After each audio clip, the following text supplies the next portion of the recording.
Pemain bola sepak Cristiano Ronaldo berasal dari negara mana? Betul ke? 1-0. Cakap terus Cakap terus je. Saya akan tanya. Apakah negeri terbesar di Malaysia? Sarawak. Okay, apakah simbol kimia bagi air? H2O. Betul. Hole in one adalah istilah yang sering digunakan dalam sukan apa? Go. Betul. Okay, satu lagi. Apakah panggilan hormat yang digunakan untuk merujuk kepada seorang hakim? Tuan. Salah? Yang Rahmat. nama budak lelaki selalunya. Seorang Arif. Arif, betul. Okey, 4-1. Apakah sukan kebangsaan Jepun? Jepun. Sumo. Betul. 4-2.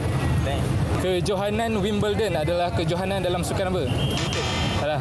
Dia pakai raket juga. Tenis. Betul. 4-3. Oi, comeback. Apakah sejenis tudung yang mempunyai nama yang sama dengan sejenis ikan?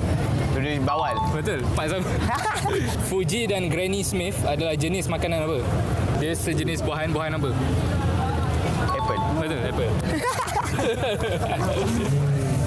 Aduh. Ya, boleh tunjuk game dia. Terima kasih.